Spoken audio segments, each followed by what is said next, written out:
Hoje, no Falando Nisso, nós vamos ter uma entrevista muito interessante, oportuna, relevante, com o Dr. Anatoly Borges, que já está aqui conosco nos estúdios, para falar sobre reprodução humana. A reprodução humana virou uma questão importante para o mundo hoje. Sempre que a gente falava de reprodução humana há alguns anos, jornalisticamente falando, por exemplo, a gente tinha o foco mais só na mulher, ou a gente não olhava muito para o homem, que nunca quis ser muito observado do ponto de vista da infertilidade, e a gente vai falar sobre isso hoje com o Dr. Anatoly. A gente não tinha os dados sobre longevidade, na medida em que nós estamos vivendo mais. A gente tem outros planos, a gente vive uma sociedade em fluxo onde jornada, trabalho, sucesso, família, tem outras verticais que ajudam a decidir qual é o nosso projeto de vida.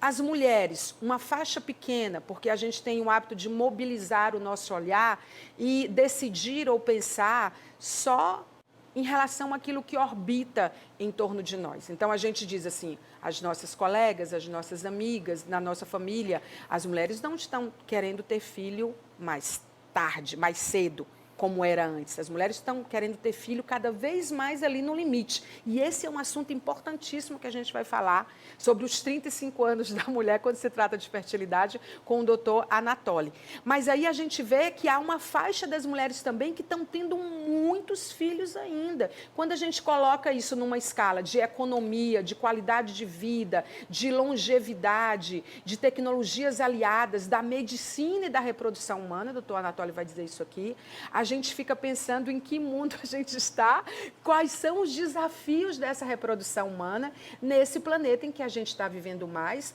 sempre pensando que longevidade, a gente tem que estabelecer parâmetros, que ela é um privilégio quando a gente pensa longevidade com qualidade de vida, porque viver mais sem qualidade de vida vai ser a maioria da população humana, mas a gente tem que pensar a questão dos futuros proprietários desse planeta.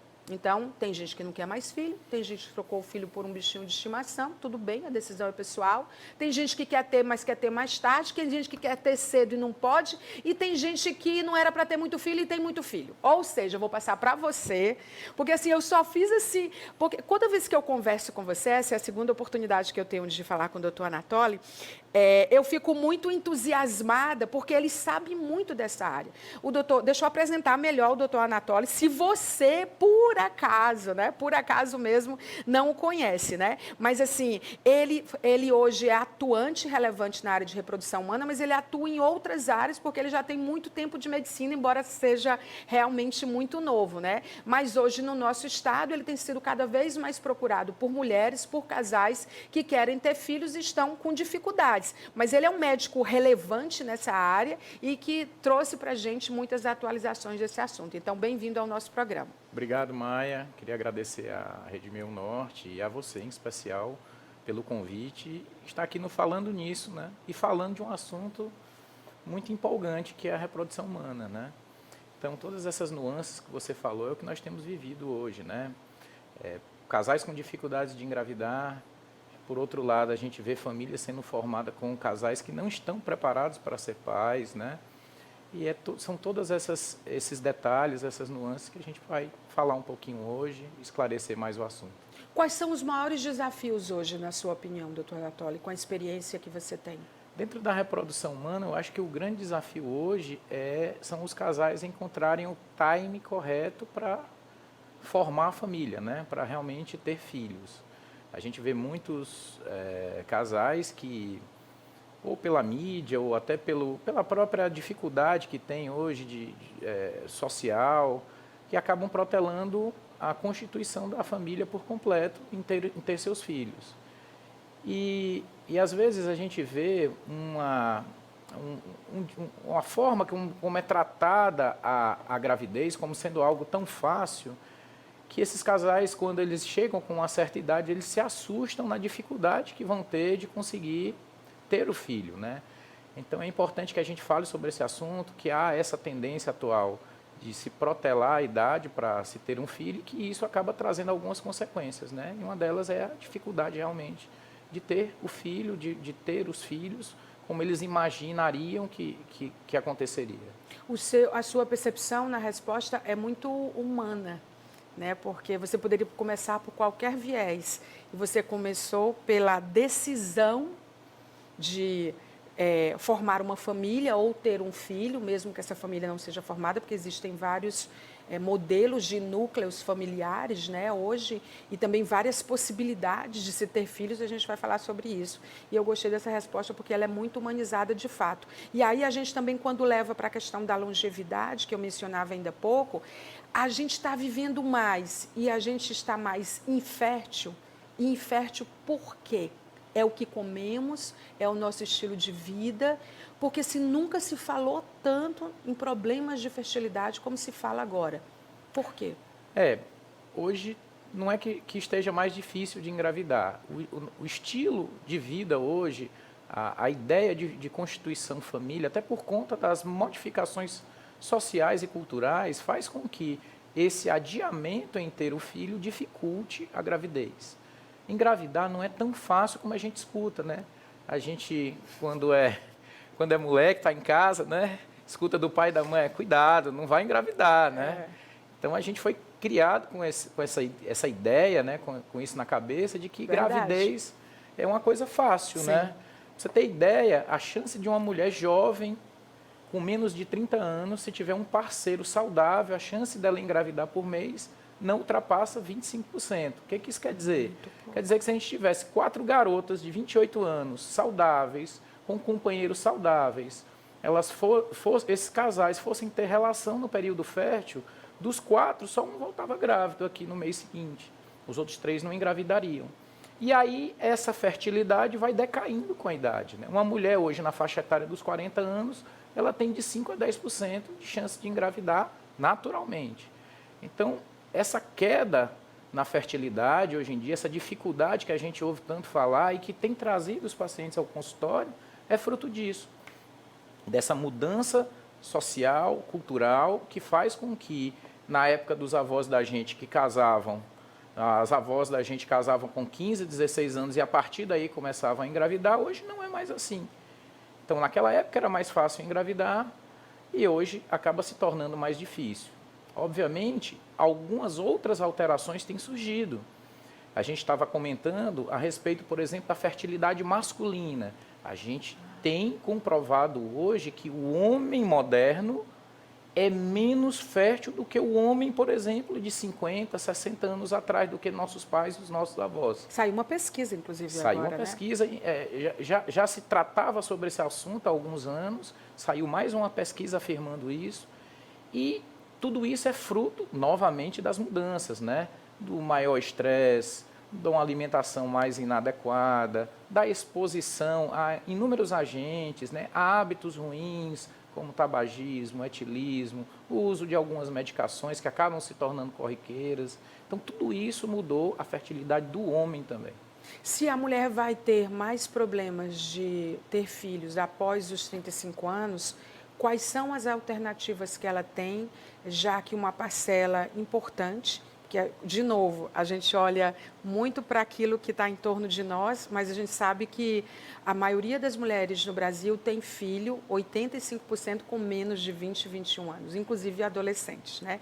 Então, mas a gente falando de infertilidade, após os 35 anos, quais são as melhores alternativas e quais são as novidades nesse tratamento dentro de reprodução humana, doutor Anatoly? O primeiro ponto é planejar. Então, a gente pode evitar o problema antes dele acontecer, né?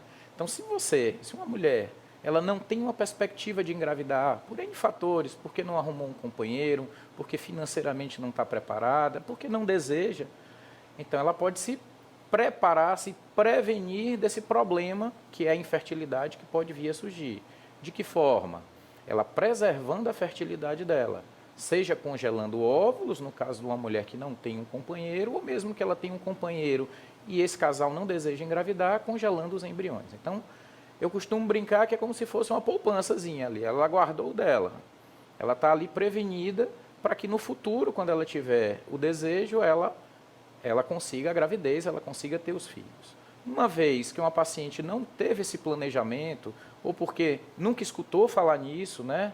ou porque realmente não pôde fazer, aí nós temos, hoje em dia, para as pacientes que têm dificuldade de engravidar naturalmente, os recursos que a medicina nos trouxe, né? São as técnicas de reprodução assistida.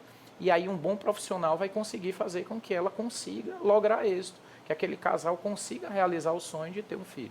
Que são as fertilizações. Né? A fertilização é uma delas. É a menina dos olhos, né? É o melhor tratamento que nós temos hoje, né?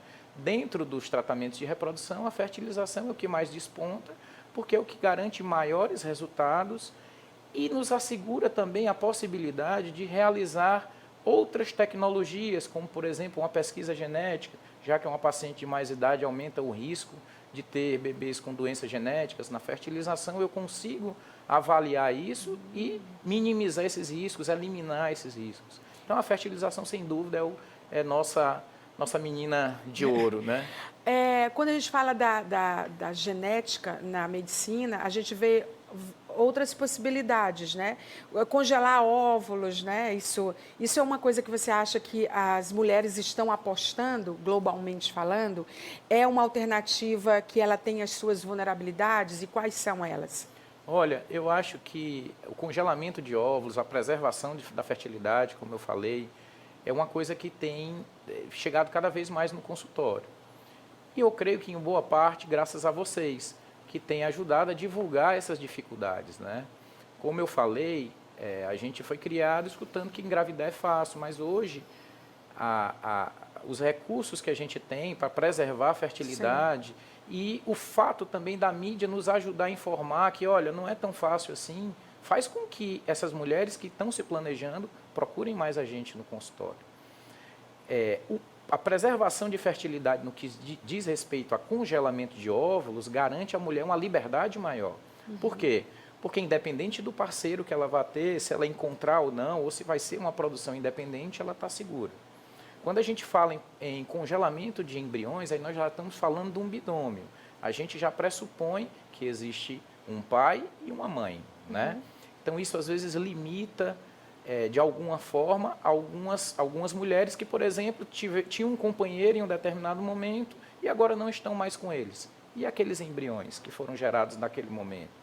Então acabam limitando ela mais. E judicializando de algum modo, e aí, né? De alguma forma, a gente vai sair do campo médico, né? Vai sair só do campo médico e vamos partir para uma outra área. E para a ética médica também, né? Tem tanta coisa envolvida aí. Sim. Né? Agora, quando você está falando de óvulos, você me disse, num outro momento, numa outra entrevista que você concedeu a mim para o videocast da faculdade, ou da Santa Fé, que as mulheres, nós nascemos com os óvulos que a gente vai ter a vida inteira, é por isso que eles envelhecem.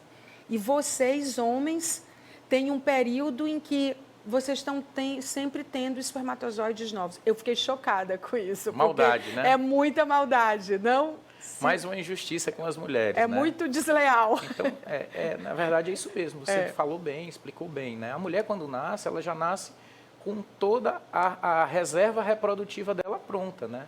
E aí, a partir do momento que ela começa a menstruar, que ela começa a ovular, todo mês, para que um óvulo seja liberado, cerca de 1000 outros são perdidos. Então, é uma corrida contra o tempo. A gente vai vendo aquelas cestas, né, que são os ovários, cheias de óvulos, cada mês reduzindo. E como nasceu, não é produzido, ele tem a idade da mulher, né? Então, uma mulher de 20 anos tem bastante óvulos, eles têm 20 anos. Uma mulher de 40 anos tem menos óvulos e eles têm 40 anos. Ao passo que o homem ele tem a capacidade de produzir espermatozoides, né? Em média, a cada 72 horas, há uma renovação na quantidade de espermatozoides. É inacreditável isso. Na quantidade de espermatozoides. A cada 72 horas, os homens têm espermatozoides novos. E nós, mulheres, nascemos com os óvulos e eles vão envelhecendo junto com a gente. É lógico, também os homens eles sofrem um processo de redução na sua fertilidade quanto à produção. Não é igual a produção de um garoto de 20 anos a um senhor de 50, 60 anos. Até que chega um ponto que essa produção cessa.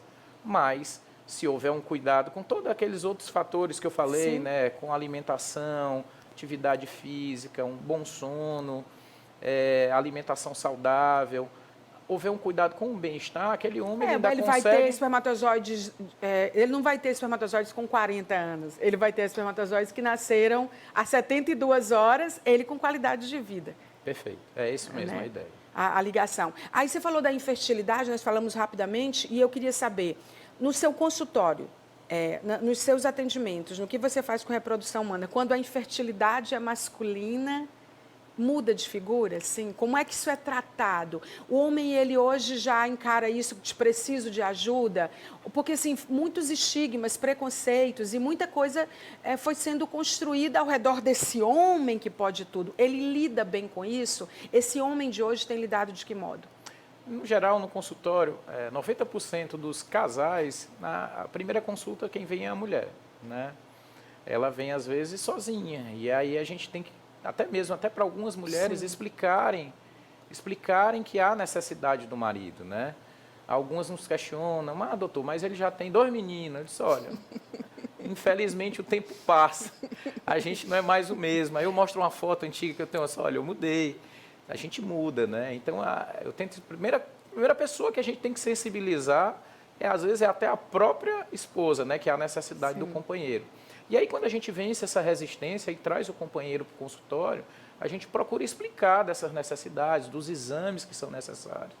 E aí, devagar, com conversa, com explicação, eu creio que tudo é esclarecimento. Quando a gente consegue esclarecer, estabelecer essa relação com o paciente, criar esse vínculo, aí as barreiras são superadas, né? De um modo geral, quando a gente consegue mostrar que existe uma causa masculina, os homens são bem conscientes e a grande maioria resolutivos, né? Eles vamos resolver. Eu acho que esse realmente é a forma de encarar. Se tem um problema, a gente tem que encarar, ir para cima e resolver, né? Independente se é comigo, se é com ela. Eu costumo até dizer que a infertilidade não é masculina, não é feminina. A infertilidade é do casal. Sim. Né? Então, se eles querem ter um filho e eles estão juntos, o problema não é seu, não é meu. A gente não está aqui para apontar dedo, a gente está aqui para apontar soluções. E o tratamento? O tratamento depende muito dos tipos de alterações, né? A gente chega, às vezes, a situações em que pega homens que não tem nenhuma produção de espermatozoide, ele tem o que a gente chama de azospermia, ou seja, não há nenhum espermatozoide. E aí a gente ainda pode tentar investigar um pouco mais, tentar capturar alguns espermatozoides através de punção no testículo, no epidídimo, ou quando realmente não tem, aí a gente parte para uma situação que para o homem às vezes é mais difícil de aceitar, que é o uso de sêmen de doador, né? A gente ainda enfrenta muitas resistências quando a gente mostra para o casal que infelizmente ele já não tem mais o gameta, ele já, tanto o homem com o espermatozoide como a mulher também, às vezes acaba o óvulo. Engraçado que para a mulher tem a barriga solidária, para o homem tem o esperma solidário. A barriga solidária na realidade é uma situação em que alguém vai gerar, às vezes até um embrião de um casal que consegue ter filhos, mas a mulher não consegue gestar. Quando a gente fala de ovodoação, que é quando a mulher tem o óvulo, o homem também tem a doação de espermatozoides, né? Então, a gente consegue ter essas 3 situações diferentes, né? Primeira situação é aquele casal que não consegue gestar, e aí, às vezes, eu até consigo utilizar os gametas dele, né? Eu formo um embrião geneticamente deles, e aí utilizo uma barriga solidária. Existe a situação da mulher, por exemplo, que já chegou numa falência ovariana, que os óvulos acabaram, e aí eu preciso de um óvulo, de uma doadora, e tem a situação também que eu não tenho mais espermatozoide, e aí eu preciso de um sêmen de doador.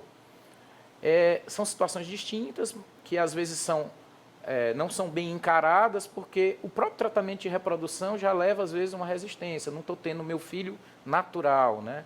E quando foge ainda mais desse sentido, principalmente envolve genética, né? Não vai ter minha genética, não vai ter o meu DNA, não.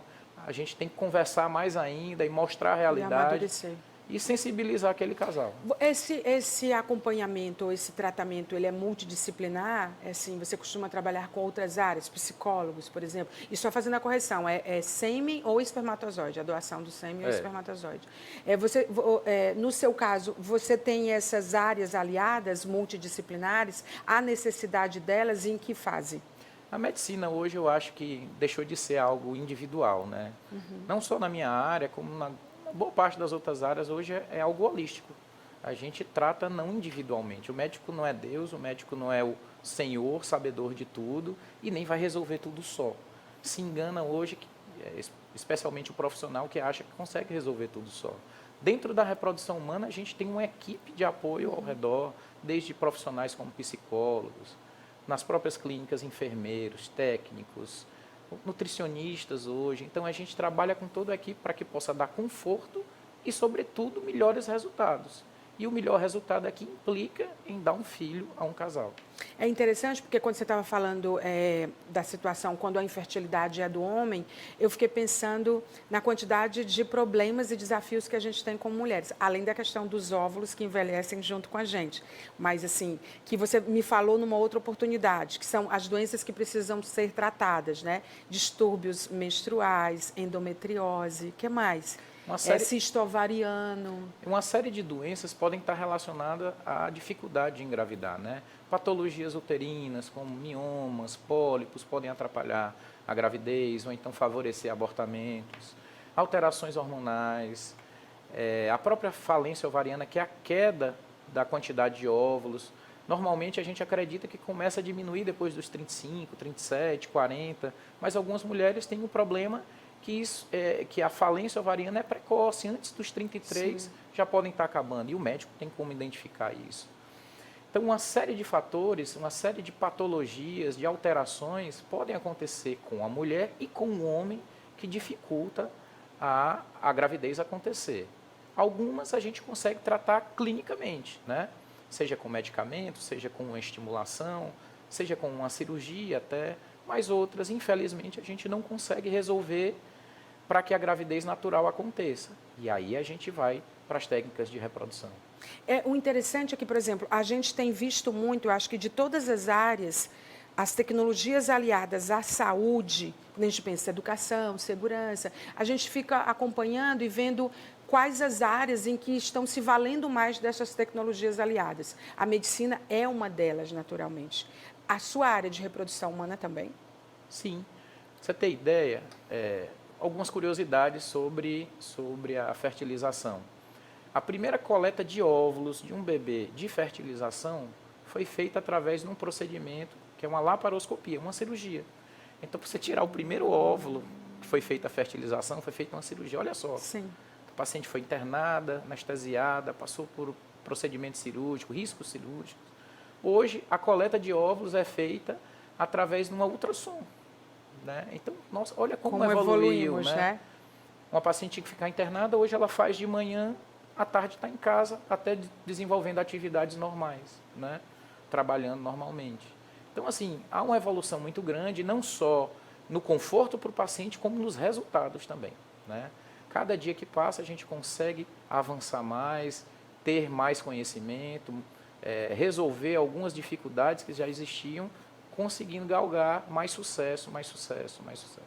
E os gêmeos, como evitar que sejam tantos, no caso de uma fertilização? É uma pergunta que eu recebi hoje no consultório, né?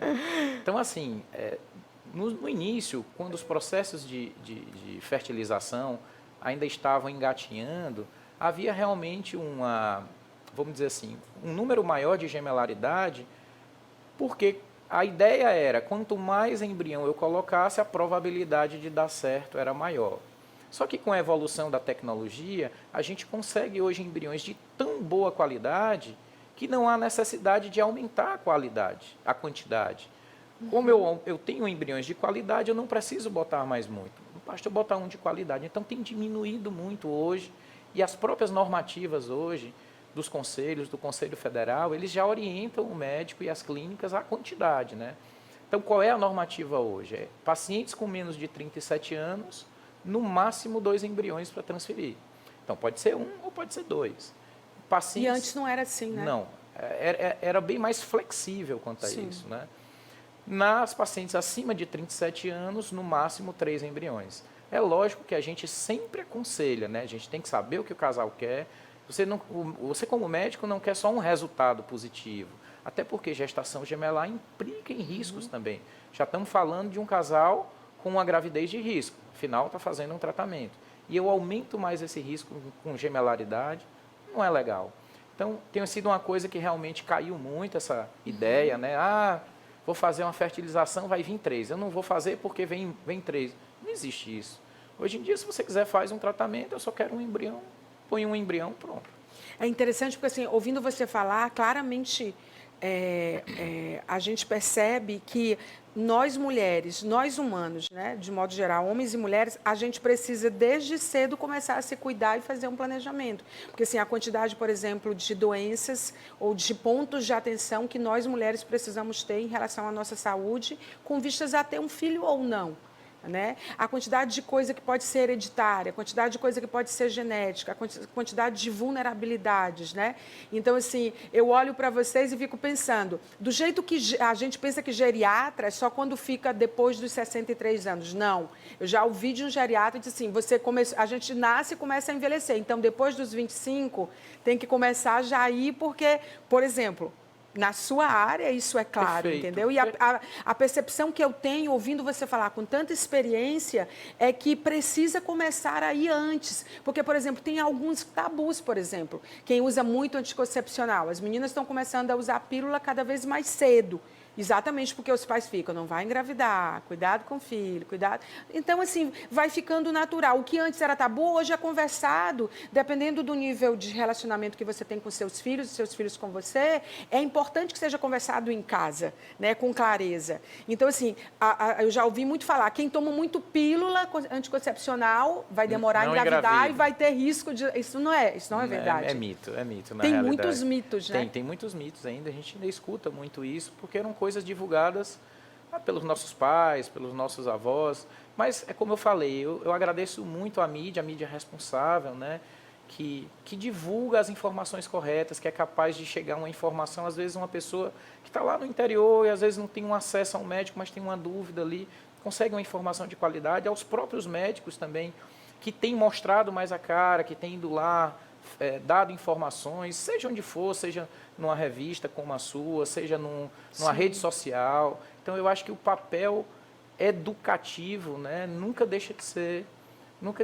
demais. A gente tem sempre que buscar também esse papel de educador, de passar informação, porque faz parte, a gente está ajudando ali. É interessante também porque você atua num mundo onde, por exemplo, a China que encerrou em 2015 a política de um filho só, né, do filho único, agora está ligando para as mães na China dizendo, e aí, não vai ter um filho? Porque eles perderam em população, perderam, entre aspas, bem grande, para a Índia agora, que é o país mais populoso do mundo.